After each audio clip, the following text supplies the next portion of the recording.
Hai, assalamualaikum warahmatullahi wabarakatuh. Berjumpa kembali dengan saya Sam Singo, tentunya masih dalam channel Singo Diso. Bagaimana kabar kawan-kawanku semuanya? Semoga dalam keadaan sehat walafiat, tanpa kurang suatu apapun, dimurahkan rezekinya dan tentunya dilancarkan usahanya. Amin. Dalam segmen kali ini channel Singo Diso akan berbagi info dan menjawab pertanyaan dari viewer yang masuk ke DM maupun di komentar di YouTube Singo Diso, yang menanyakan tentang perihal teman-teman swasta, apakah aman itu di Korea? Untuk aman atau tidaknya tergantung nasib. Terus kemudian di sini saya hanya akan bercerita tentang teman-teman swasta di Korea ataupun di Jepang dan di Amerika ya. Akan tetapi yang sudah saya alami dengan pengalaman saya sendiri, dengan mata kepala sendiri, dengan telinga saya sendiri, dan melihat dengan mata kepala saya sendiri, itu adalah di Korea dan di Jepang ya. Akan tetapi untuk di Amerika itu adalah cerita dari teman saya yang swasta di sana. Oke, akan tetapi dalam video ini saya tidak bermaksud untuk menganjurkan buat teman-teman yang berada di Indonesia untuk pergi ke Korea ataupun ke Jepang ataupun ke Amerika ataupun negara lain dengan status swasta sebagai pekerja swasta. Tetapi ini hanya sharing, tukar pengalaman karena ada pertanyaan yang masuk ke saya seperti itu.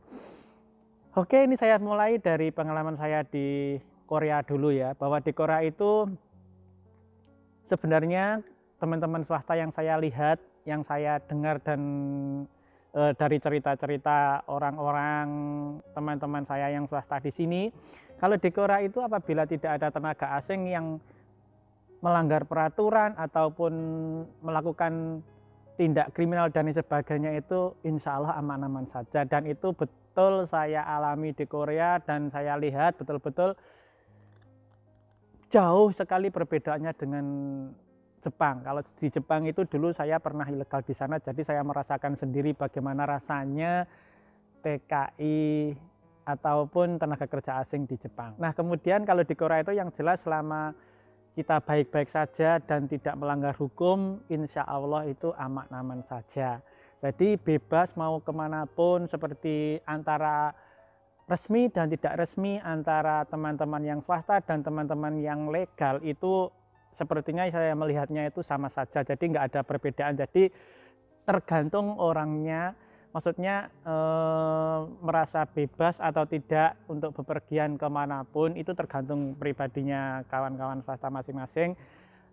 Istilahnya kalau Jawa itu kendel, berani dan sebagainya, itu ya biasa kayak tidak ada beban sama sekali seperti itu. Karena di Korea itu yang jelas simbiosis mutualisme kalau saya bilang, yaitu meskipun swasta tapi sajang-sajangnya di Korea itu juga sangat membutuhkan seperti itu. Tapi saya tidak menganjurkan sekali lagi kawan-kawan untuk kesini dengan bekerja menjadi swasta seperti itu.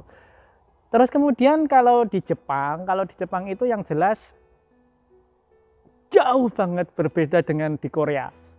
Yang kalau di Jepang itu yang saya rasakan, perasaan itu selalu was-was, apalagi tenaga kerja ilegal atau swasta yang baru, itu yang jelas sangat was-was banget, mau kemanapun berpikir dua kali. Jadi yang saya rasakan di Jepang itu,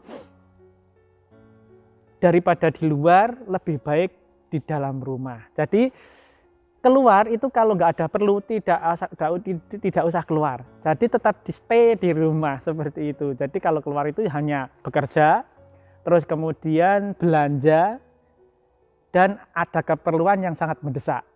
Nah, belanja itu pun kalau di Jepang itu secukupnya. Jadi kalau sudah selesai, ijazah pulang, tidak bisa kongko atau kalau bahasa di tempat saya itu cangkruan di kafe ataupun di warung Indonesia dan sebagainya. Itu betul-betul sangat riskan seperti itu. Apalagi kalau di Jepang yang saya alami itu di 7-Eleven, di waralaba 7-Eleven itu kalau masuk ya sekedar beli aja terus kemudian sudah selesai seperti itu. Nah, dan yang jelas kalau di Jepang itu hari-harinya kalau tidak bekerja ya di rumah aja.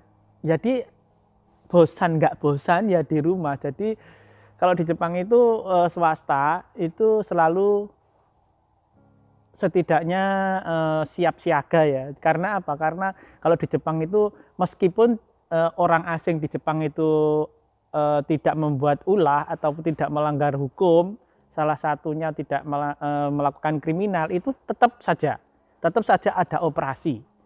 Jadi apa ya? Tetap aja ada operasi, dan operasi di sana itu sangat jeli sekali. Misalkan kita sudah diketahui di daerah tempat tinggal kita, daerah si A gitu ya. Terus kemudian pihak imigrasi itu tidak langsung menangkap kita di tempat di rumah. Jadi kita diselidiki dulu, kita itu di rumah atau stay di rumah itu jam berapa sampai jam berapa. Kalau keluar itu bekerja jam berapa sampai jam berapa. Terus kemudian kalau pulang ke rumah kembali itu jam berapa sampai jam berapa. Terus kemudian aktivitas kita itu diintai sebelum betul-betul kita ditangkap. Jadi ketika kita ditangkap di situ, kita itu betul-betul sudah clear dan langsung ditangkap. Kita tidak bisa lari kemanapun, karena yang saya tahu di Jepang itu kalau menangkap ilegal, kawan-kawan ilegal itu sudah pokoknya sudah clear, sudah oke, sudah bisa dibilang 99% itu ketangkap. Jadi seluk-beluknya semuanya sudah dipelajari, dan yang menangkap itu 1 orang itu sampai 2, 3, 4 orang. Imigrasi cek biasanya begitu, bisa yang lainnya ngawasi di sekitaran. Dan kira-kira kalau di tempat kita bekerja itu seluk-beluknya bagaimana, itu di tempat-tempat yang sekiranya kita bisa lari itu ada di situ imigrasi yang sudah menjaganya, seperti itu. Jadi begitulah kalau di Jepang itu jauh berbeda banget dengan yang saya rasakan di Korea. Meskipun saya di Korea ini saya resmi, tapi melihat teman-teman yang swasta itu enjoy banget, aman-aman saja. Kalaupun ada yang tertangkap itu nasib, seperti itu. Kalau sudah nasib ya sudah titik, ya harus diterima dan kemungkinan besar dideportasi, seperti itu. Nah, kemudian yang selanjutnya adalah di Jepang, di Amerika ya. Kalau di Amerika ini saya tidak mengalami, akan tetapi saya punya teman yang pernah ilegal itu di Jepang.